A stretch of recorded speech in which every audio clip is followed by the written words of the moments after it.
Welcome to the D&D Fitness Radio Podcast, brought to you by your hosts, Don Saladino from New York City and Derek Hansen from Vancouver, Canada.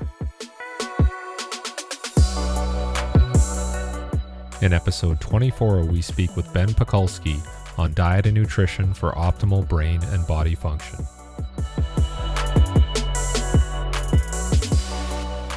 What's up, man? All right. Dude, what's going on, man? You coming from your yoga class or what? No, man. I love it. Yeah. Awesome. So introducing you, Ben, Derek Hansen. Derek, what's up, man? How you doing, Ben? Doing excellent, man. Sorry, I'm wearing glasses because I was at the NSCA convention shaking hands, and then my eye got infected. Like I got the Don Saladino eye infection. So, oh my God. It's sorry. Too much. Introducing Ben Pakulski down in Tampa at the MI40 gym. Ben started out as a professional bodybuilder. I mean, he graduated from University of Ontario, Ben? Western Ontario, Western Ontario with a degree in kinesiology, correct? Yeah, man. I learned to love the body at a young age, man. 17 years old, I started loving exercise, so that was my passion. So it's pretty interesting to me right now because bodybuilders have lived in this, in this zone, and I feel like you're kind of taking it and you're running in a completely different direction. I mean, you're without a doubt one of the most educated guys that I've met when it comes down to training and nutrition. And I think what you're doing right now is really cutting edge. I mean, Derek, I had the privilege of being able to go down to the MI40 gym in Tampa and train with Ben and see his approach and get on his podcast and he's such a thought leader, and he's someone that I know Tiago and I had such a good time with, and we have so much respect for in the business. It's just so great to see him doing what he's doing. So, thank you, man. No, it's our pleasure. But can you tell us a little bit about your history and how this all kind of started for you? Sure, man. Well, I grew up in a family of overweight alcoholics who didn't know what the inside of a gym looked like, and grew up on Snickers bars, Doritos, and McDonald's, and saw my family being very unhappy and I saw everyone else being happy, and I questioned why. And from a young age, I remember asking that question, like, why is everyone else so happy and this family so unhappy? And I started exercising at 15 years old to become better at athletics, and found that I like bodybuilding better. And I think I needed bodybuilding. I think bodybuilding helped me transcend a lot of things from my youth. And as I guess ascended the proverbial mountain of professional bodybuilding and got toward the top of the bodybuilding world, I realized it was shallow and it was empty, man. And I loved training, but I realized that I didn't need the external validation. I wasn't doing it for the vanity of it. I was doing it for the personal growth. And when I realized I had a skill set to offer people, I could help people actually change their physical body, I started doing it. And that wasn't until 2010 that I really started helping people online. And then you realize you can give the best transformation program in the world to 1,000 people, and you may get 10% of people who have a tremendous success rate. You'd be very, very successful with a 10% success rate. Then you get 30 to 40% of people who get some results, and then you get 50 to 60% of people who get no results at all. So you start looking and going, well, what's the missing link? And the missing link is their belief system, right? Is the belief about who they are and how they view the world and what they're capable of, and their self-confidence to know that they're actually capable of making the change. And most people don't believe they can change. Even if they say they think they can change, they know they can't unconsciously. So it's really driven my passion in life now toward helping people change their body. And it goes so much further than the physical, right? I really believe that your internal reality creates your external reality. Meaning what's going on in your brain creates the world around you. So it's really become this deep dive into starting to understand neuroscience and starting to understand how people form memories and how we can begin to change their beliefs, and ultimately how we can all learn everything we want faster, whether it be skills or education, evolve the brain, evolve consciousness, and just start to understand what's going on in these avatars we walk around in. I love it. So, I mean, I think you just dove in on one thing, and it's your belief system, and also why are we doing this? I've seen, being a coach for almost 20 years of my life, that when people are in there and they're so focused on the end goal and not actually enjoying that process. I mean, you're someone who loves. I love to train. You love the session. I mean, I feel like with you you might set the goal, whether it's for a client or yourself, and you map it out. But then you focus on being your best every day. You're not there so infatuated about being 10 pounds heavier, 10 pounds lighter to the point where it stresses you out. Can you talk about that? Because this is something that really affects a lot of people. And I'm seeing it with people who just can't excel because they're so obsessed with just hitting that goal. Yeah, man. Well, like I said, I got to the top of the bodybuilding world and I realized it was empty and shallow and lonely. You know, I tell people a story about me being 293 pounds at 4% body fat, ready, you know, like weeks out from getting on the Mr. Olympia stage and being the most insecure I ever was in my life and being absolutely lonely. And it's a terrible place to be, man. So you start to kind of look at yourself in the mirror and start to, you know, look at this, you know, muscle you've accumulated or this money you've accumulated, all these external things you've accumulated, and realize it's empty and shallow. And you start turning around and looking back and going, oh, you know, the real brilliance or the real great part about this was in the journey. So now, man, I intentionally seek the journey, right? I intentionally seek the discipline of the day-to-day life, right? It's like, how can I find that stuff?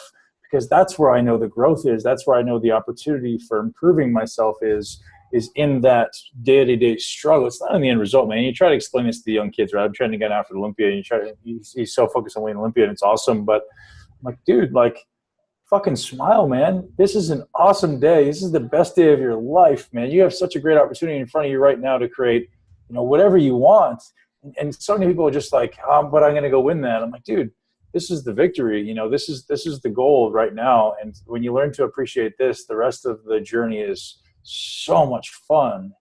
That's kind of it, man. I love it. Yeah. I love it. How do you, I know you talk about external validation, but how do you mentor the young people about understanding the process and not worrying about the end, you know, goal, or you got to be at this top level to be satisfied and reach, you know, your goals? How do you mentor people? Because I know that happens a lot in a lot of industries. People want to be in pro sports or in Hollywood, and they're empty once they get there. Yeah, you know, when I figure that out, I'm going to be a multi-billionaire. Realistically, I think everyone, you know, I always say, you know, my kind of comedy, my attempt at being funny is everyone needs to get punched in the face. Everyone needs to learn. Most people need to learn with experience. Everyone needs to learn, like, oh, you know, that isn't what I thought it was going to be. Or, you know, at the end of the day, I don't have the answer to teach people that, but I'm just trying to point them in the right direction. And so many people, especially in this world we live in this fitness reality, it's such an ego-driven reality that people think that the happiness lives outside of them, right? We all try to accumulate riches and cars and trinkets and a great body. And we think, all those things are going to give me happiness. That new pair of shoes is going to give me happiness. And you make them realize, like, you know, hey, how did you feel after you, got that new pair of shoes, or you bought that new car, or, you know, you had that new girlfriend, and then 2 weeks later you didn't like her anymore. So you accumulate these things, or you acquire these things that you think are going to give you happiness, and then you make people realize, like, oh, well, it kind of didn't. You know, I felt good for a few minutes, but it didn't really change me. And then you start to let them realize that happiness exists inside of you, and you can create it any minute of the day. You know, and so what we do with Derek is daily visualization in the gym, trying to bring back a time in his life when he was sincerely happy, when he was sincerely fulfilled, or when he felt accomplished, you know, felt full of joy. And I have him bring that back into his body, first bring it back into his mind, and then I want to bring it back into his nervous system where he feels it in his body. Like, where do you hold that in your body? Okay, now go to your set. So what we're doing is, you know, we're kind of anchoring it into his nervous system and his mind and associating that with exercise, so that every time he comes back in the gym, we're doing it again, do it again. Eventually, every time he exercises, he's bringing that unconsciously, he's bringing that joy and that achievement and that accomplishment back into his nervous system without having to think about it. It's there. It's kind of like meditation, right? With meditation, you do it often enough, bringing back those, you know, whether it be abundance or achievement or joy or whatever it is, back into your nervous system, or creating that life. Eventually, it's just the only way your brain knows how to work. It's amazing how the mind affects the body. Now, how much time do you spend during the day working on what's the word I'm looking? I don't even want to say meditation necessarily, because it's not. Yeah, I guess it would be a form of a form of meditation is what you're actually doing. Yeah. So forming my ideal life. Yeah, habits, life, exactly. Dude, I say it every day that I don't have time to work. You know, all I want to do is I want to read, I want to learn, and I want to learn how to control my consciousness. So right now it's honestly only about 60 minutes a day, man. Like maybe 90. So I do 60 in the morning, and then I do 30 minutes before bed. But man, it's sometimes just as simple as, you know, not everybody wants to contribute or commit an hour in the morning. It's 30 minutes at night. So I said, everybody can commit 3 minutes, right? Wake up in the morning and do 3 minutes of gratitude. If you learn to be grateful for the things in your life that are hard to be grateful for, your mind will start to change. So people have a hard time being grateful for those things around them that they perceive as, threats, or they perceive as fearful or causing them some type of negative emotion. Man, find a way to be grateful for that. And then you switch the expectations in your brain. That's what it is for me. So I think it's an unconscious thing for me now where, don't get me wrong, I still have my BS in my life and my stresses, but I'm always aware of the fact that I'm always looking for the growth opportunity. I realize that my greatest struggles are my greatest opportunity to develop my character. So the bigger the struggle, man, I smile, man. I smile and go, man, this is great. Like I'm growing every minute. And if you can change that articulation, verbally and in your mind, the way you look at the world changes, man. Nothing is too big to tackle because it's like, hey, man, this is going to make me better. Right. True. Getting, I mean, obviously the mind is probably the area that's not probably, it is most important. It's probably what we spend the least amount of time on, unfortunately. People don't realize if you just spent a couple of minutes working on your head and just your positive outlook, your body, your stress levels, everything end up actually changing. What is it for you that we're living in the social media world now, and you and I are talking about it, and there's a lot of pros to it, but there's also, a lot of cons as well. There's a lot of taboo diets out there. There's a lot of things that you have these influencers. I consider you a coach. You're a coach. Derek is a coach. To me, a coach is someone who has spent their life trying to develop their craft. They have a connection with people, and they're able to apply, this years of knowledge, to what they're doing now professionally.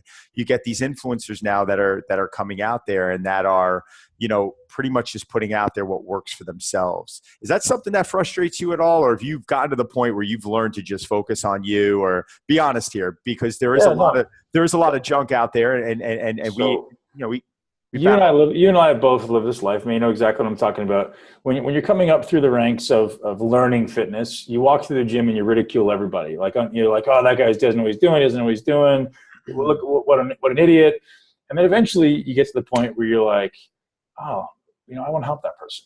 So rather than getting offended, or rather than getting emotionally aroused from people's misunderstanding of things, it's just like, hey man, like I could probably help you with that. Like if you want to get a little better. So my mission in life, man, is to change the fitness industry and make people realize that they can change their body. They should feel empowered with the skill set to understand like how to train their body.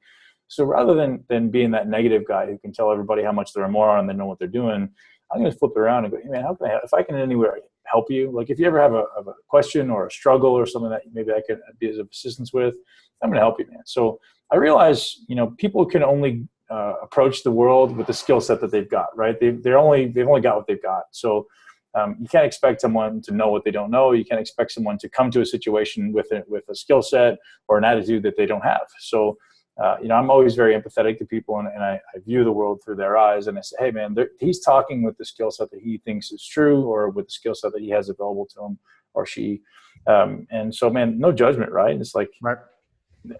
That's all I've got. Right. Definitely. So I got to jump into one other topic here because it's been one of the hot topics, and it's been something that's been around for decades. Yet in the last year or two, people just seem to be talking about it the most.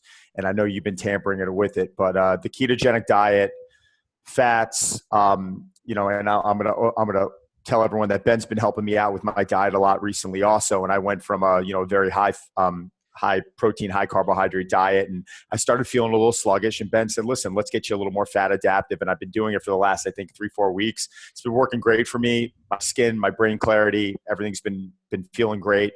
But you said to me 4 to 5 weeks of it, and then we were going to probably start implementing into something a little bit differently. Yep. What is your, and obviously you get bombarded with this question every day. I get bombarded with this question every day. I want to hear how you respond to this. When people ask you, what do you think of the ketogenic diet? Yeah. Because you're not against it, but on the other hand, you understand that it's for a specific person. Can you elaborate on that a little bit? Yeah, man, I don't think it's the solution to everyone's problems, although I do think it's a tool that everyone should implement at some point in their life. And as you and I discussed, man, is the more you can get your body adapted to using fat for fuel, the better your brain is going to work when you can't eat. And people who are busy, particularly entrepreneurs, really everybody, man, if you're not eating every 3 hours, at some point you're going to be hungry. At some point you're not going to be able to get to food. And if your body doesn't have the ability to use fat as fuel, you're going to get hangry, right? You're going to get hungry. You're going to get angry. Your brain's going to be lacking glucose. You're going to have a problem. So I think everybody should be fat adapted at some level, with the side benefit, obviously, of, well, now I'm actually using my stored body fat as fuel. That's a good thing, right? And most people are so, their body's just so adapted to always having carbohydrates that they just never tap into their stored fat. So that's a big problem, which is why we're living in a society that's massively obese. So I think everyone should go through, 3 to 4 or even 8 week fat adaptation period, letting their body learn how to produce ketones, letting their body learn how to use fat for fuel, depriving their body of glycogen a little bit so that it actually learns how to use glycogen for fuel, or sort of learns how to use fat for fuel. It's a tool. And is it a long-term tool? For some people, maybe. For some people who are active like you and me, I think carbohydrates are absolutely necessary, man. I think, we need a substantial amount of carbohydrates, but like we've probably evolved to do, it should be cyclical, right? How did we eat historically? With the seasons, right? In the summertime, well, we got fruit on the trees. Let's eat a little more carbohydrate. We're getting more vitamin D from the sun. Vitamin D makes you more insulin sensitive. Let's eat some more carbohydrate. Wintertime comes around. Well, maybe that's a good time maybe you're training a little bit less. Maybe you're not getting outside as much. Maybe you're not getting as much vitamin D. Maybe you don't eat as much carbohydrates. Okay, well, now we go into a ketogenic phase. And I think if people began to eat more seasonally, we'd probably have a lot less issue with obesity and inflammatory illness, brain diseases, heart diseases, diabetes, all these things. The reality is that we know that most people can't control what they put on their fork. And I don't even believe that it's people's conscious problem, man. I think looking at how our society has evolved to be so technologically dependent, I actually believe that EMFs and societal stress is contributing to this low-level anxiety that every human exists with. And they're trying to mute it out, right? People are trying to mute it out with the television. They're trying to mute it out with the radio. They're trying to mute it out with constant, bickering and social media. It's just low-level anxiety, and they don't even know that it's there. Another way for them to get rid of it is with sugar, right? Like sugar makes cortisol go away. So, I'm hungry. Well, no, you're not hungry. You have anxiety, low level. They don't even acknowledge, most people.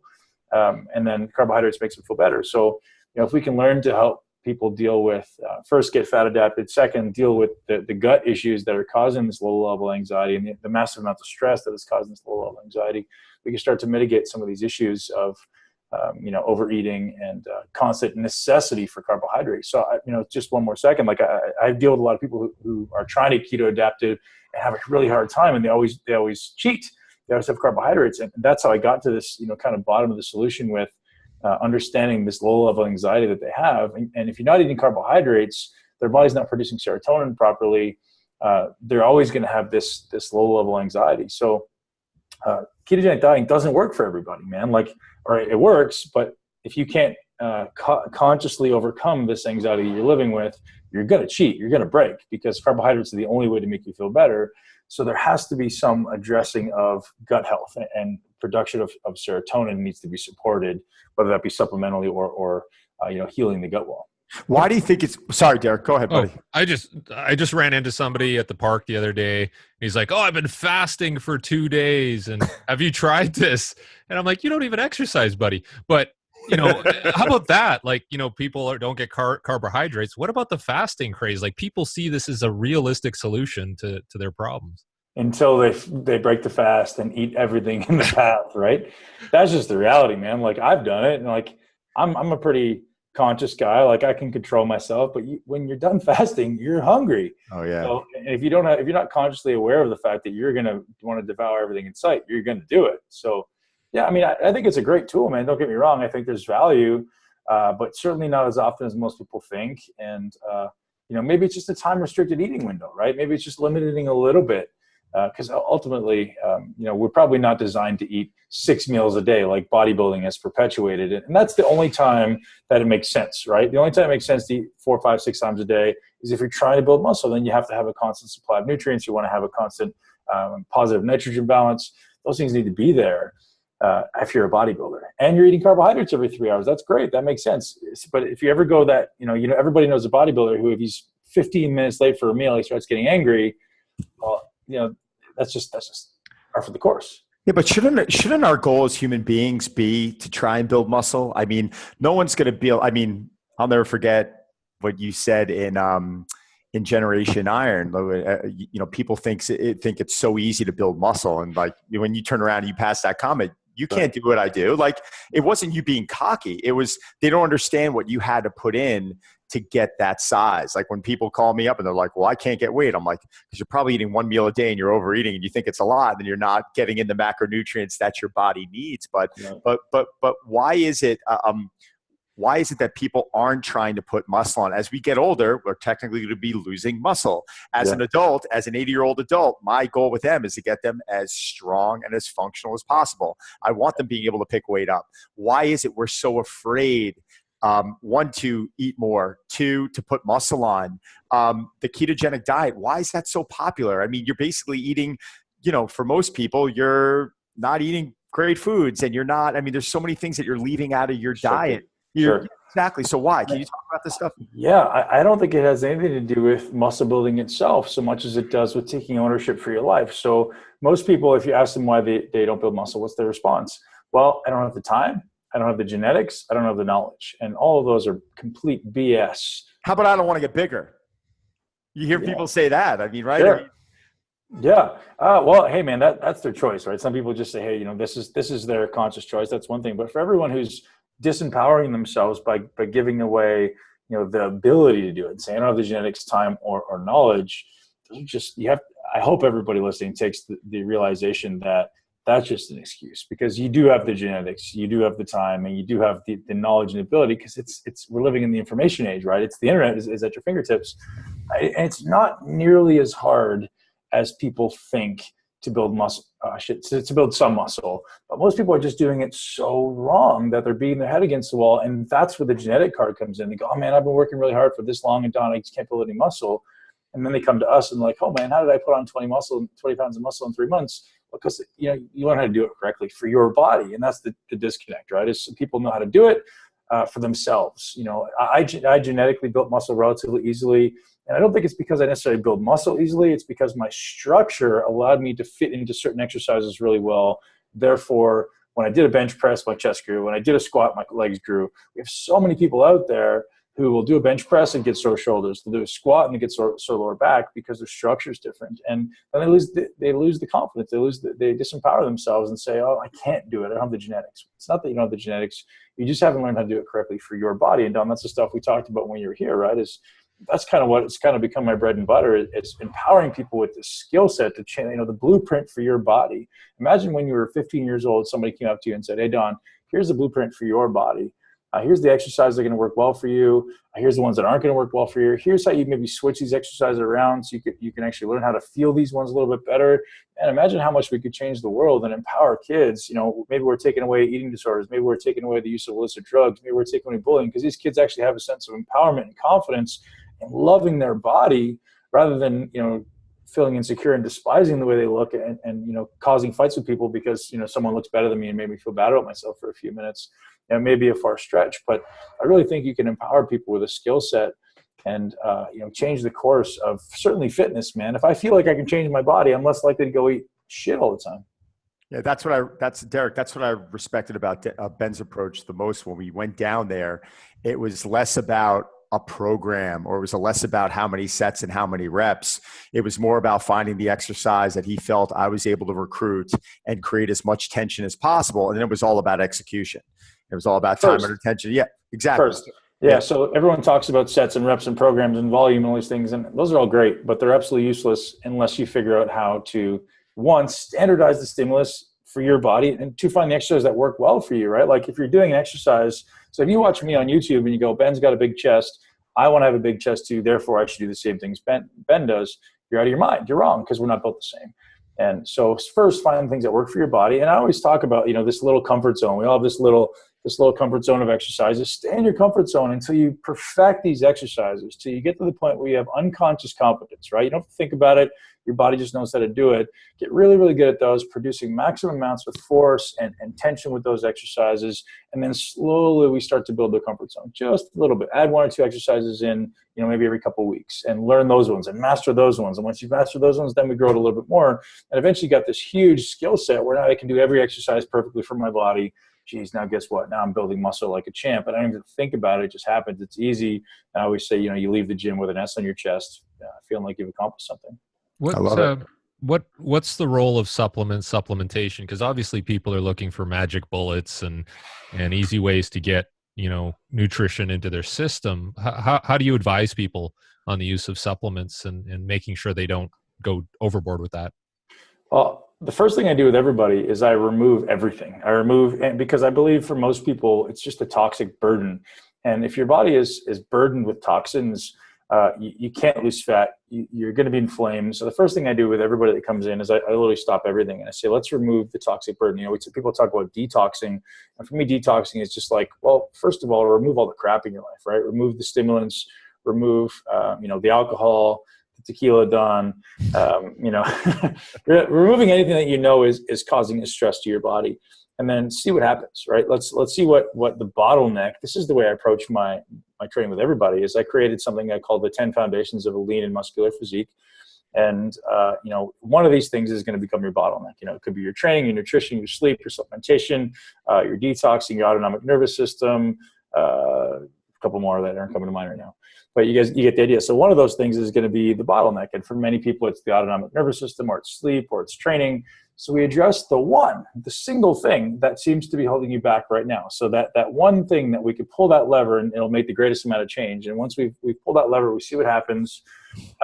Then we make a change. And if it's your sleep, we'll go, okay, well, let's take some supplements now to support sleep. So I think that's the way everyone should look at supplementation is, stop everything, see what your body does. If you have a hard time recovering, well, then take some recovery support. If you have a hard time getting focused, well, then take some alpha GPC or an MCT oil. If you have a hard time sleeping, take some magnesium threonate and theanine. If you have a hard time getting a pump in your workout, take some citrulline and some creatine. But first you got to cover your bases and make sure your body as a whole organism is working properly. Like, am I getting enough water? Am I getting enough sleep? Am I getting some micronutrients? Am I getting enough protein? Like some basic stuff, man. That is, to me and you, is basic, but to most people, like, it goes over their head because everyone's looking for the magic pill or the shiny red ball, right? What pre-workout do I have to take to build muscle, Don? Well, fuck, how about drinking some water first, man? Like, let's do that. And people don't realize, like, if you're actually hydrated and slept, you don't need pre-workouts. You really don't. Like, you don't need massive amounts of stimulants and caffeine because, you're trying to compensate. Ultimately, a guy out of my podcast and has a brilliant articulation that I borrow from him all the time. Pedram Shojai, his book is called The Urban Monk, and he just says, man, every time you're taking these stimulants, you're literally borrowing from energy in the future, right? Because as soon as you stop, now that energy in the future is no longer there. That's a great way to frame it in my mind, and hopefully it works for other people, is every time I'm overloading myself with these stimulants, well, now when it stops, I'm tired. So rather than borrowing energy from the future, replenish your tune up the engine, right? Replenish the energy stores with sleep and water and micronutrients and good whole food. And then all of a sudden, geez, now I don't need 6 cups of coffee before pre-workout or 6 scoops of pre-workout before I train. How often are you consuming caffeine right now, or are you off it completely? Oh, man, I stopped it last week. Actually, last 2 weeks I was off. Honestly, man, I'm up every morning. I don't even know that I need caffeine. I just like a little bit of warm beverage in the morning. So I was using some rooibos tea, and I mixed in my MCT oil and my lion's mane and some alpha GPC in there.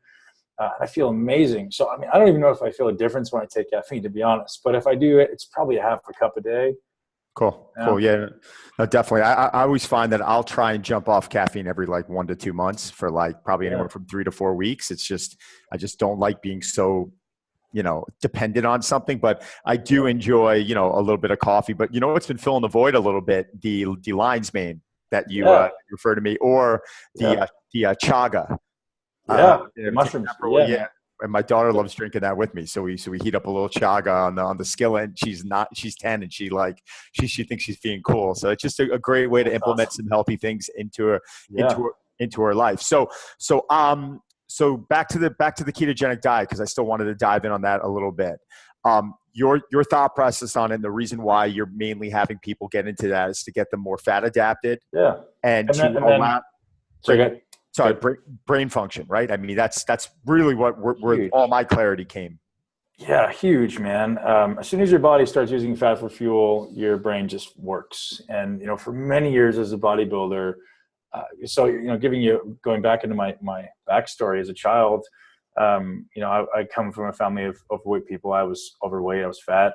I had a speech impediment and a learning disability, or at least a quote unquote learning disability. So I just always thought like my brain didn't work. I got through high school, I did okay. I got through college, I did okay. But I always feel like I had to work harder than everybody else. As a professional bodybuilder, same idea, man. I'm like, holy shit, my brain just doesn't work. I was always eating, I was always tired. I always just felt like I had brain fog. And then I, for the first time in my life, tried a ketogenic diet for 2 weeks or something. I was like, holy shit, like I can actually think, I can actually use this thing. And I was like, okay, now I see what's happening here. I wasn't actually retarded when I was a kid. I just ate too many Snickers bars, like I ate too much junk food. So my body was just constantly inflamed. My brain was constantly inflamed. My body was always constantly dependent on glucose for fuel, and it just didn't work. And when I started supplying my brain with ketones, all of a sudden, geez, now I can actually articulate myself. I can actually retain information better. I can read books and stay focused. And all of a sudden, gosh, it's like, the world opened up and somebody turned the lights on and my brain started to work. So, man, if somebody hasn't tried a ketogenic diet, like it's incredible you get it, man. It's incredible what it does. And I think like I said, everyone should be keto adapted at some point in their life, and at least even maybe a small bit keto adapted kind of all the time. Like the way we write diets, Don, or the way I write, and you've seen, is most of the day you're not taking any carbohydrates. You're taking carbohydrates around your workout, mostly intra and after. And maybe if you're trying to gain weight, we're going to put some in with your dinner time, right? Like certainly not for breakfast for most people, not ever pre-workout. Like it's always, after the workout and either before bed or dinner time, just to maybe increase your serotonin to help you sleep a little bit. And you wake up feeling replenished and your glycogen was replenished and you feel ready to train if you're going to train early in the morning. But I mean, you want to have the ability to use both substrates for fuel, right? Both fats and carbohydrates. But how do you get into ketosis with that high of carbohydrates? So even if you're consuming, say, intra, post workout, and before bed, which I absolutely love, by the way, I feel like my sleep quality's way better when I'm having a little bit, and everyone's just living in that whole mindset of no carbs before bed. I mean, I remember days I'm waking up, I'm walking into walls to go use the bathroom. Yeah. I'm like a mental midget. But so where do you think? I mean, getting the body into ketosis. I mean, we all, you and I, we would. It would take us a different level of nutrition. Like you might be able to get into ketosis a lot easier, or is there a set formula that you follow to apply to everyone? What would that look like? Yeah, unfortunately, there's no set formula, but it's all going to be dependent on how hard you're training. So if you're training really hard, doing really depleting workouts, you can actually allow for a greater amount of carbohydrates and still stay in deep ketosis. So if I'm trying to stay in ketosis, there'll usually be some type of high intensity cardio involved that's going to be depleting to my glycogen. Another thing I do, man, that everyone can do is MCT oil. Like if you wake up in the morning and take MCT oil, like anywhere between 10 and 30 grams of MCT oil, your ketones are going up whether you got sugar in your body or not. So that's a cool thing, cool little hack, which, I'm a big fan of MCT. So that's it, man. There's no formula. But if you're not training a lot, carbohydrates are unnecessary. And that's the easiest way for people to understand the articulation of carbohydrates is earn your carbohydrates. If you're sitting on your ass at a desk all day, you don't need carbohydrates. You want your body to be burning the fat that you have stored in your body. If you're out training and you're doing, Don's workout on Fifth Avenue, you got to make sure. You got to make sure. we're doing one of those. By the way, I'm down. Let's go. We're gonna lunge up and down the street or something. Yeah, man. I love it. That's the reality, man. If you're training hard and your body's burning through the stored glycogen, well, then you can replenish it. But if you have full glycogen stores in your muscles and your liver, well, then where's it going to go, right? Your blood sugar is going to stay elevated. Your body's going to store it. So just paying attention to how much can I possibly, like the ideal scenario is I still want to eat carbohydrates, but I still want my brain to work. So how do you kind of find that balance? And the balance is with hard training. I love it. I have a question for you now. So kind of shifting off of the ketogenic diet, as we are men around the ages of 40, Derek might be. I'm pushing 50. Come on, man. Derek, I was trying to give you some props here. Dang. What's your thought process when someone turns around to you and they say, well, you know what, I'm getting older. Yes, you are getting older, but it's harder for me to put on muscle and testosterone levels dropping. And I always feel like there's such a negative outlook if someone's kind of crossing that 40-year-old boundary. I almost feel like you're getting in a better shape now. I mean, it's a different type of shape, right? Way better. And man, my view when it comes to hormones is everyone's trying to manipulate that one variable, right? Like every guy in the world goes, I want to take testosterone. And, obviously I would be a hypocrite to say I haven't done it in my past and still do it, to be honest, out of necessity, unfortunately. But I've had such tremendous success with clients just by reducing the toxic burden and the inflammation. So if we remove all the toxic stress from your body, so you remove the toxic foods, we can even address sleep with toxic lighting, like, blue light at night is very toxic, and removing, the foods and anything that's going to be inflammatory, like whether it be, preservatives or artificial flavors, artificial sweeteners, removing those things and actually allowing their inflammation to come down, we immediately notice that their testosterone levels go back up, the cortisol levels come back down.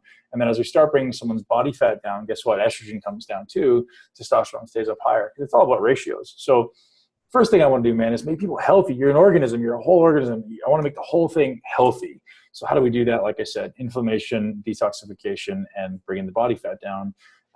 But yeah, man, so as we get older, it's about maintaining that optimal level of body fat level, maintaining that optimal level of exercise to allow your body to actually function properly, man. And I don't think anyone should be getting worse, at least until you're 70 or 80. You should have perfect brain function or great brain function. You should be having great sex. You should have great memory, great focus. And all those things are possible. Men ultimately care about their brains, their body, and their balls. And I think every one of those is well within reason, as long as you don't eat like crap. Ultimately, we all start to feel like crap because we sit so much, the blood flow to our brain is diminished, the blood flow to our pelvis is diminished, and things stop working. So you got to exercise often, exercise hard, and take care of yourself, man. Well, that's the thing. Like I'm going to turn 49 in a month. And I think the thing that I found was that, I kind of piss and moan about, I'm getting older, but my output has gone down too. And I had to kind of reset the table and go, hey, I can still train hard. I can still push myself, and just talking to Don about this stuff. Right. And I think people just fall into this mental sort of fog of like, I just, my activity levels are down, and that's the basic thing. And I have to be a little cleaner with my diet, and I have to be a little more focused with my training, because I'm not, 25 years old anymore, but Right. Well, finding some things you're really good at, so finding some things that aren't going to cause problems. So let me ask you this, Derek. This is actually something that I took from a guy who I respect tremendously, Dan Sullivan. How old do you think you're going to live to, Derek? If you just said pick a number, how long are you going to live to? I'm just looking at my parents, right? I'll take the genetic card here, and like they're in their mid 70s. So maybe I'm 75, 80, I don't know. Okay. So let's say you're going to live to 160. So we'll double it. Let's say you're going to live to 160. How would you live your life now? Will that change your expectation of how you're going to live your life? So you probably realize like, oh shit, like I'm still in the infancy of my life. I have so many more years to go. You may change your framing a little bit to like, oh, I'm like in the latter half of my life, and I'm getting old and I'm slowing down, to, oh shit, I got a long way to go, man. I want to keep up. I got an adventure left to live. I got 100 years left to go here. Like, how can I make this avatar or this meat suit last me, for another 100 years? And maybe you start going a little bit harder, man. I think changing that framing in somebody's body from I'm about to die, or I'm on my last 20 years or whatever it is, to like, fuck, let's keep going, man. What can I do for the next 50 years? Right? It changes it. Like, I want to see every part of the world. I want to see the bottom of the ocean. There's two ways to look at that too, because orthopedically I'm a little concerned about some of the stuff I did in the past, like my hips and my, so I would have done a few things different in terms of like, the squat totally your framing is that it's broken, but maybe what if you actually stayed more active and we could fix it? Yeah. I mean, well, yeah. I'm obviously looking for the sweet spot, but yeah. So yeah, it's also so. But Ben, you started with this bodybuilding approach. Obviously, this was your background, but now are things changing with your training, how you approach your clientele? I mean, a lot of the clients coming to you want to be competitive bodybuilders, but I see you personally, you're doing yoga. I saw you doing bodyweight barefooted walking lunges the other day. It seems like you're paying a lot of attention to movement. You might have been for a while. Maybe I just haven't seen that, but can you talk about that a little bit? Has that added value to how your body looks and feels? Yeah, I've never felt better. And, I always have this mantra for my life: if I can't, I must. And when people said I couldn't do yoga because I was 318 pounds, I was like, well, I stuck up 2 middle fingers to the world, and I kept doing it anyways, right? So yeah, dude, I mean, I've got my body weight down under 260, whereas like I said, I was as high as 318. I feel amazing. And I realized that certain things make me feel really good and certain things make me feel really bad. And to be honest, typical bodybuilding training right now, the only reason I'm doing it is because I'm training this guy, Derek, for the Olympia. And I love training with him. His energy is great. And I really feel like, I really enjoy it, man. I enjoy working with him. But if he wasn't here, there's no way I'd be doing conventional bodybuilding training. Maybe like once or twice a week. But with how much muscle I have and I've had, it just doesn't fit what I want to do.